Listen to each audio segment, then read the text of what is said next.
In this video, you'll learn how to construct mole ratios from balanced chemical equations for use as a conversion factor in stoichiometry problems.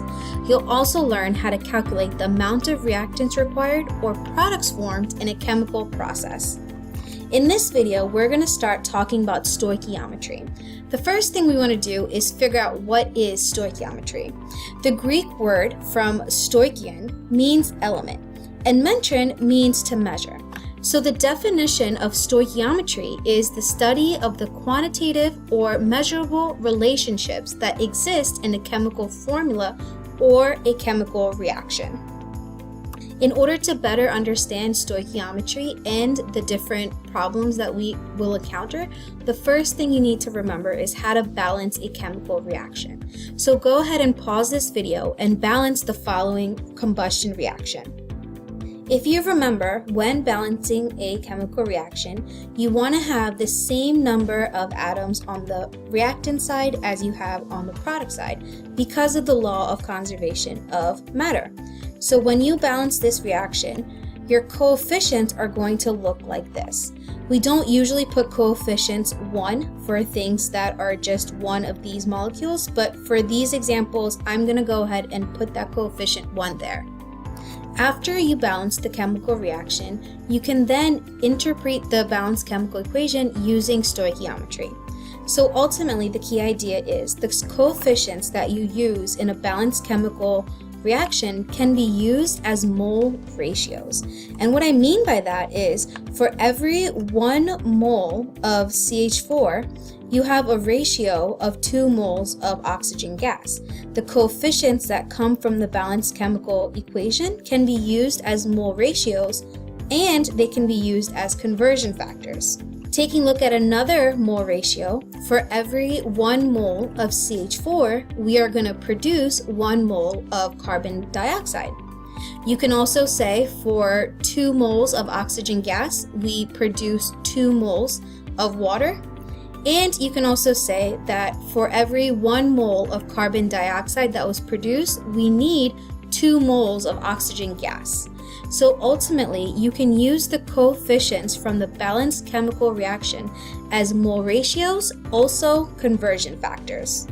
So let's take a look at some stoichiometry problems.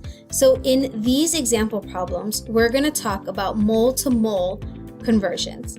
So we're talking about the same combustion reaction that we saw from our previous couple examples.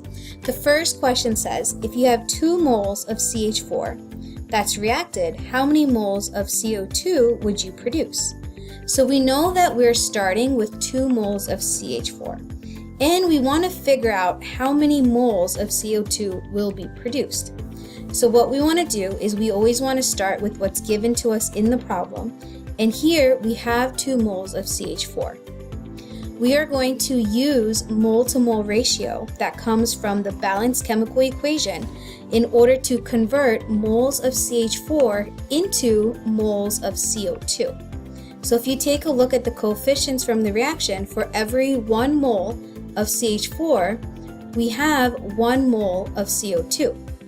When you do this mole ratio and use it as a conversion factor, moles of CH4 are going to cancel, and our answer now is going to be in moles of CO2.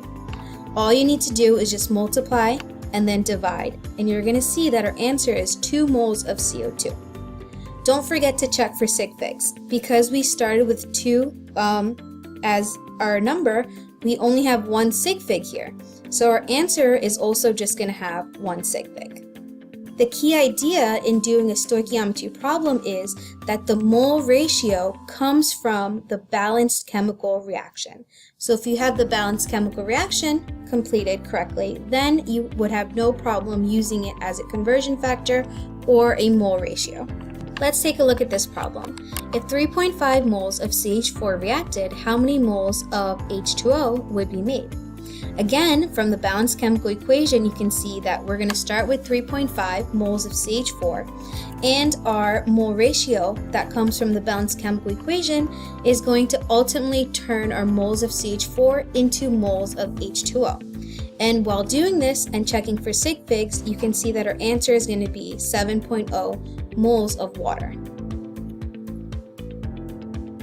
Question number 3 says, if 0.091 moles of CH4 reacted, how many moles of O2 would you need? So again, looking at our balanced chemical equation, you can see that the ratios are coming from the coefficients.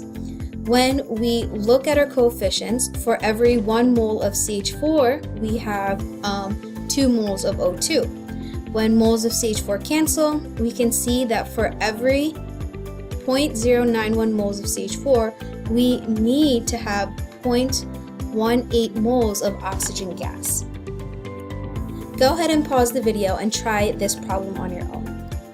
Hopefully you could see that for every 14.7 moles of CO2 that were produced, we need to have 29.4 moles of O2. And don't forget, our mole ratios are coming from our balanced chemical reaction. And that concludes our video for today. Thank you for watching.